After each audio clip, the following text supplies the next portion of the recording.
2024 లేదా 25లో డిగ్రీ లేదా బీటెక్ చదివారా? సాఫ్ట్‌వేర్ జాబ్ కోసం ఎదురు చూస్తున్నారా? అయితే కోడ్ జ్ఞాన్ 100 డేస్ కోర్సులో చేరండి, జాబ్ సాధించండి. నమస్కారం. సామాన్యునితోనే Suman TV. Welcome to our programme law and order. అప్పు తీసుకునేటప్పుడు ప్రామిసరీ నోటు ఇచ్చి తిరిగి ఆ డబ్బులు ఇవ్వవలసి వచ్చినప్పుడు ప్రామిసరీ నోటు ఉన్నా కూడా ఇవ్వకుండా ఇబ్బంది పెడుతూ ఉంటే ఏం చేయాలి? లీగల్గా ఎలా ప్రొసీడ్ అవ్వాలి? ఈ విషయం గురించి మనందరికీ కూడా తెలియజేయడానికి మనతో ఉన్నారు ప్రముఖ హైకోర్టు అడ్వకేట్ అయినటువంటి శ్రీమతి పావని గారు. నమస్కారం పావని గారు. నమస్కారం అండి. పావని గారు, చాలామంది ఏంటంటే అప్పు తీసుకునేటప్పుడు ఎంతగా బ్రతిమలాడతారు అంటే, నిజంగా మనకి దగ్గర ఉన్నా లేకపోయినా కూడా మనమే అప్పు తీసుకొచ్చి వాళ్ళ చేతిలో పెట్టాలేమో అన్నంత బాగా బ్రతిమలాడి మరీ తీసుకుంటారు. అవునండి. అలాంటి సిచ్యువేషన్ నుంచి వాళ్ళకి అంత అవసరం అయితే ఇచ్చి ప్రామిసరీ నోటు రాసుకున్నా కూడా టైం అయిపోయింది, డబ్బు ఇవ్వరు, అడిగితేనేమో ఏదో ఒకటి చెప్తూ ఉంటారు. మరి అలాంటప్పుడు ఈ తీసుకున్న డబ్బులు వెనక్కి ఇవ్వకుండా ప్రామిసరీ నోటు ఉన్నా కూడా ఇబ్బంది పెడుతూ ఉంటే ఇలాంటి వాళ్ళ మీద లీగల్గా ఎలా ప్రొసీడ్ అవ్వచ్చు అంటారు? లీగల్గా ప్రొసీడ్ అవ్వడానికి మనకి ఛాన్స్ ఉందండి. ఇది ఎలా అంటేనండి, మీరు అన్నట్టు డబ్బు అవసరం ఉన్నప్పుడు అసలు బతిమలాడుకునో బామాడుకునో ఇక నువ్వు తప్ప ఇంకా దిక్కు లేదు అన్న విధంగా అనేసి మనల్ని ఎంత ఫోర్స్ చేసేస్తారంటే, మన దగ్గర ఉన్నా లేకపోయినా తాకట్టు పెట్టో అప్పు తెచ్చో వీళ్ళకి ఇవ్వడము, అలాంటివన్నీ కూడా చేసి ఇరుక్కున్నారండి. అవునండి, ఇరుక్కున్నారు. అట్లాంటివి కూడా ఉంటాయండి. ఇలాంటివి అయిపోయిన తర్వాత అంటే అక్కడికక్కడ పబ్బం గడిపేసుకున్న తర్వాత డబ్బులు ఇవ్వు అని అంటే ఇవాళ రేపు అని లాగేస్తూ ఉంటారు. చట్టం ఏం చెప్తుందంటేనండి, ఒక ప్రామిసరీ నోట్ అన్నారు కాబట్టి దాని గురించి చెప్తున్నాను. ప్రామిసరీ నోటు మీద తారీఖు రాసుకుని, డబ్బు రాసుకుని, లావాదేవీలు ఎవరెవరు ఇచ్చుకున్నారు, ఎవరు తీసుకున్నారు అన్నది రాసుకుంటూ విట్నెస్ సంతకాలు, సాక్షుల సంతకాలు పెట్టుకుని కరెక్ట్గా ఉంటే ఆ ప్రామిసరీ నోట్ అన్నది లీగలీ చెల్లుతుందండి. ఇది ఉన్న తర్వాత కూడా ఇవ్వనప్పుడు ఈ ప్రామిసరీ నోట్ని బేస్ చేసుకుంటూ civil case money recovery suit వేసుకోవచ్చండి. Money recovery suit under order 7 rule 1 and 3 of code of civil procedure వేసుకోవచ్చండి. అయితే ఈ తారీఖు, నేను డేట్ అన్నది మెన్షన్ చేయడానికి నా కారణం ఏంటంటే, చట్టం ఏం చెప్తుందంటే డేట్ రాసుకున్న తారీఖు నుంచి 3 ఏళ్ళు ఆ ప్రామిసరీ నోటుకి జీవం ఉంటుంది. అంటే అది లీగల్ శాంక్టిటీ ఉంటుంది. దాన్ని కోర్టులో పెట్టి మీరు కేసు వేయడానికి ఉంటుందండి. 3 ఏళ్ళు దాటితే ఆ ప్రామిసరీ నోటు చెల్లదు. సో కొంతమంది ఏం చేస్తుంటారంటే అండి, ఈ 3 ఏళ్ళు కూడా దాటేస్తూ ఉంటారు లిమిటేషన్ అయిపోయే విధంగా. ఆ తర్వాత ఈ ప్రామిసరీ నోట్ తీసుకెళ్ళి వాళ్ళు కోర్టులో వేయాలన్నా అది చెల్లదు. ఈ రకంగా కూడా తప్పించుకునే వాళ్ళు చాలా మంది, అంటే డేట్ అయిపోయింది కాబట్టి మమ్మల్ని ఏం చేయలేరు అనే విధంగా కూడా ఉందండి. అంటే చట్టం ఏం చెప్తుంది, ఒక ప్రామిసరీ నోటుకి టైం కానీ వాల్యూ కానీ ఒక 3 ఏళ్ళు ఉంటుంది అని.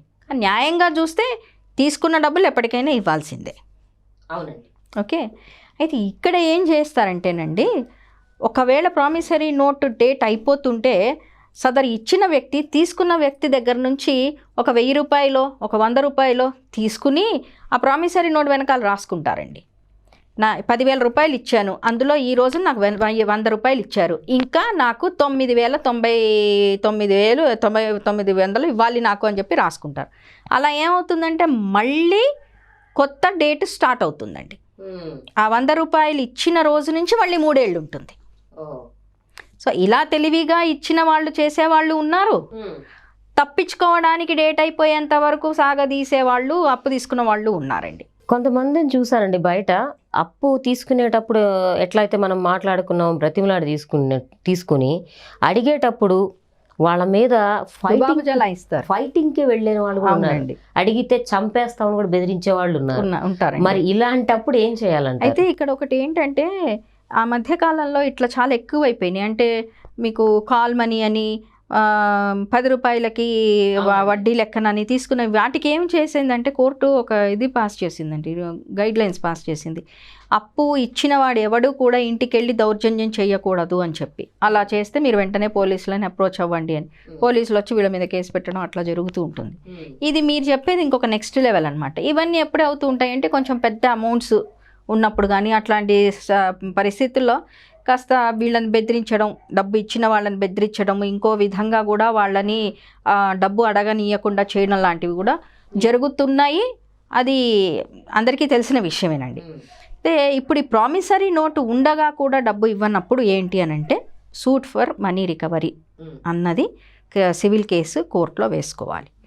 వేసుకుంటున్నప్పుడు తీసుకోవాల్సిన జాగ్రత్తలు కొన్ని ఉంటాయండి.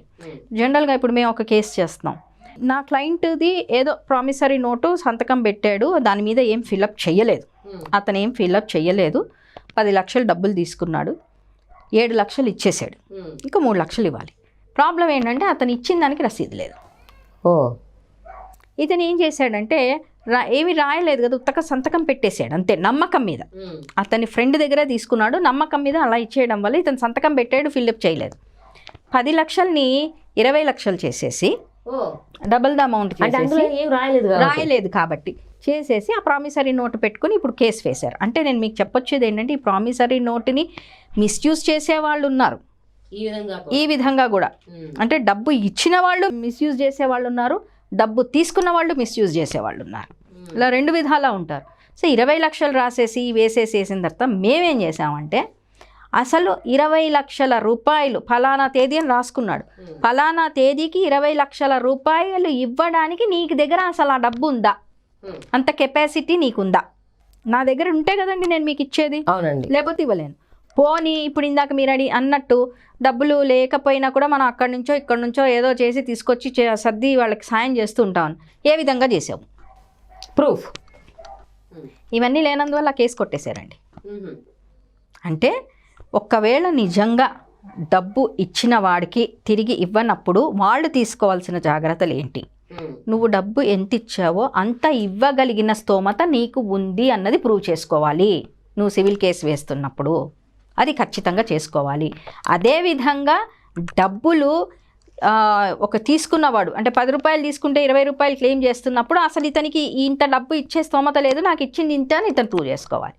ఏదేమైనప్పటికీ ప్రామిసరీ నోటు ఒక వాల్యూ, దాని లిమిటేషన్ టైం 3 ఏళ్ళు మాత్రమే ఉంటుంది. ఆ 3 ఏళ్లలో మీరు కోర్టులో కేసు వేసుకుని మనీ రికవరీ సూట్ వేసుకుని మీరు కరెక్ట్గా కనుక ప్రూవ్ చేసుకోగలిగితే ఖచ్చితంగా మీకు కోర్టు నుంచి ఆర్డర్ వస్తుందండి. ఒకవేళ అతను డబ్బులు ఇవ్వలేకపోతే ఏదైనా ప్రాపర్టీ ఉంటే అతని పేరు మీద అప్పు తీసుకున్న సదరు వ్యక్తి మీద ప్రాపర్టీ ఉంటే కనుక అది మీరు కోర్టు వారికి తెలియజేస్తే ఆస్తి జప్తు చేసైనా సరే మీ రుసుము మీకు తిరిగి ఇవ్వబడుతుందండి.